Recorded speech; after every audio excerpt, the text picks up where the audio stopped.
If your website has one page listing all of your service areas, chances are you're not ranking in any of them. Here's the thing, when someone in a nearby town searches for a plumber in their city, Google's looking for a page that actually matches that city and that service. Not a homepage, not a list of zip codes, a dedicated location page. Most contractors either skip location pages entirely or they do them wrong and then wonder why they can't rank outside of their backyard. Today, I'm going to give you the exact formula that we use to build location pages that rank. Let's get into it. A location page is a dedicated page on your website that is about a specific service area. So if you're a plumber in Dallas, you probably also serve Plano, Richardson, Garland, McKinney, etc. You need a dedicated location page for every single location. Why? Google matches intent to page content. So someone searching for a plumber in Frisco wants a page about plumbing services in Frisco, not just generic Dallas-Fort Worth metro. Without location pages, you're literally asking Google to guess. But the thing is, Google, alongside other search engines, don't like to guess. They're just going to show your competitor who actually has the page built. So I'm located in New Orleans, and if I look up plumber in Metairie, it's just a city a little bit north of New Orleans, or kind of outside the city. If we scroll down, after Yelp, the first ranking page is Roto-Rooter's Metairie, Louisiana page. And this just proves the point. The first ranking page on Google obviously is from Roto-Rooter because they have a lot of domain authority, they have a lot of traffic, and their pages are built pretty well.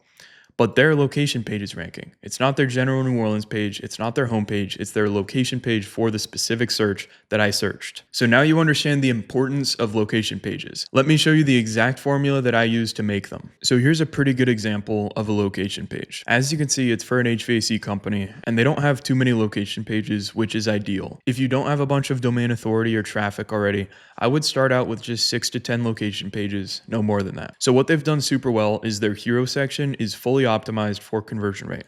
This is a beautiful design and it's really, really well converting.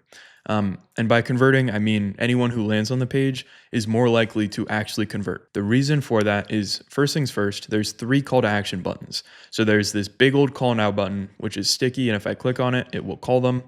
And then there's the get free estimate, which brings us to the contact page.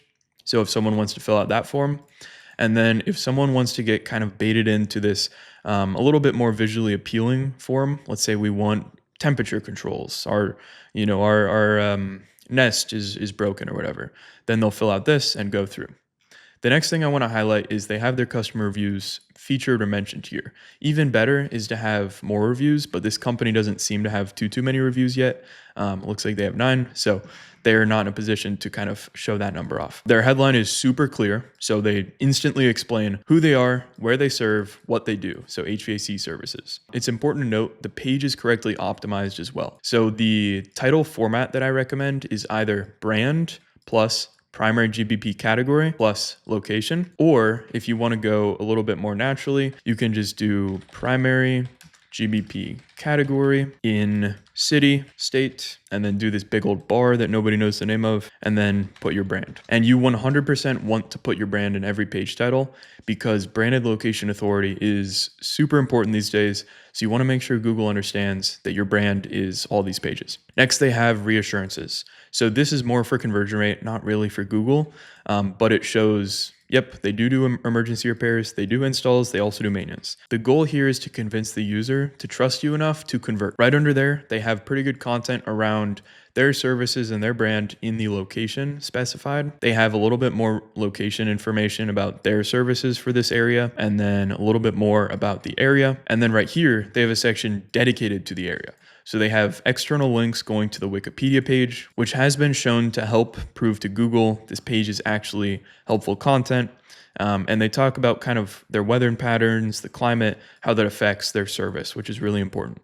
A lot of people make this mistake of not kind of tying the location info to the actual service you provide. They next have their Google reviews, super important. You want to make sure that these are embedded on every location page, honestly, probably every website page. People just trust Google reviews more than anything else. After that, they have their process. So this is another important section, more for the user. We want to optimize for showing up on search, just as much as we want to optimize for positive user experience. So if I'm a user, I want to know, okay, what's the process? Do they give me a free quote? Do they come out first? Do they quote over the phone? So this company explains exactly what their process is here. Next, they have FAQs. FAQs are one of the best ways to put a lot of page content about any given location or service without stuffing too much and making the page super long, because you have these drop downs. So what I recommend is just answering the FAQs that you actually get, as well as any kind of relevant questions about your services in this location, like this one. Then they have the contact form. This is just another way to convert. And then what they do is they've actually embedded driving directions on the page.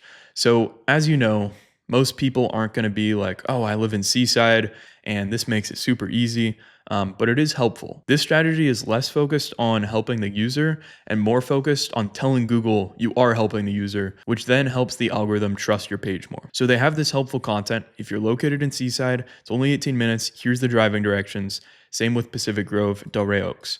And I recommend doing this because it helps Google's algorithm just kind of understand, hey, this page is actually giving people directions on how to get to them. And it also helps your map rankings because you're sending signals from the page. Finally, they have transit information from all the different kind of main public transits in the city, which is super cool. A lot of people don't know about this strategy, but what it is just kind of showing the algorithms even more. Your content on the page is actually helpful. You're actually helping the user kind of understand your service, get around the city, etc. Finally, they have their location embedded and they have the footer. So now you understand why you need location pages and how to build the actual pages. But how many pages do you need? Well, like I said before, when you're starting out, you don't want to make 40 or 50 location pages, even though you think it's helpful. Because by doing that, you're diluting the authority or the trust that goes to every single location page. So the way it works is on this company's service pages section, the homepage, which has the most authority and the most trust, links out to all of these 6 or 7 location pages. And if we had 50 here, that trust is being distributed to 50 location pages. So let's say you don't have infinite trust, which is most service companies. You probably don't have much authority. You probably don't have a lot of strong backlinks. You're going to want to start small. Start with 5 to 10 location pages that are the most important locations that you want to rank for. Once those start ranking pretty well, or at least get page 1 or page 2 traction, you can then start adding more location pages on top of that. So starting out, you want to have 5 to 10, maybe 5 years down the line, once you've done a bunch of SEO, you have all this digital trust and authority from link building and citations and digital PR, then you can have 50 location pages that actually rank pretty well. Quick pause. If you're realizing that your website is missing all these location pages, or you just don't want to build them out yourself, this is exactly what we do for our clients. If you want my team and I to build out a web of location pages and implement our full local SEO strategy for you to get you more phone calls, book a consultation with me at the first link in the description. Now, let me show you the most common mistakes that are literally killing your location pages. So after auditing probably 500 plus contracting websites at this point, the first is duplicate content. The worst thing you can do is copy the same page and then just change the city name in the service. There's 2 main reasons why you can't just duplicate pages and then change the content. The first is you're going to have trouble actually getting indexed on Google. You need unique pages and unique page content in order to actually be indexed on Google. The second is even if you do get indexed, you're not going to rank well because all the pages are competing for the same sort of keywords and Google's not going to rank any of them. If you work with a big marketing agency, chances are they've just duplicated your location pages from every other template site that they've built. The reason this is terrible, each page needs unique content, at least about 70 to 75% of it. Mistake number 2 is keyword stuffing. We're not in 2015 anymore. Stuffing your page with content like, our Frisco plumbing services are the most recommended plumbing services in Frisco, Texas. So if you're in Frisco, come call us for plumbing services. Google hates it, readers hate it, we all hate it, and it doesn't rank. Mistake number 3 is your content is too thin. There isn't some magical number of words that you need on each page, but what I'd recommend doing is looking at your competitors' pages that are ranking and see how much content they have. Typically for location pages, the optimal is around 750 words to 1500 words. An easy way to get a bunch of page content in is using the FAQ section. You can have 5 to 10 FAQs on each page. You can make them hyper-local and unique to that page, and you can fill them with a bunch of content because it's not going to take up a bunch of space because of the drop-downs. Location pages are one of the most underutilized SEO strategies in order to rank on Google. Here's exactly what you need. You need 1 page per each location that you want to rank for. You need a clear page title and H1 header with the service and the location you want to rank for. You need to have unique local content specialized for that location. You need strong internal linking from the location pages to other location pages and to your service pages. You need trust signals in the form of Google reviews and reassurances, and you need clear call to actions to make it as simple as possible for the user to convert. Do this right and you will start showing up in those cities or those towns that your competitors are ignoring. If you want my team and I to implement our full Google ranking strategy for you and start getting you more phone calls, book a consultation with me at the first link in the description. Thanks for watching, and I'll see you in the next one.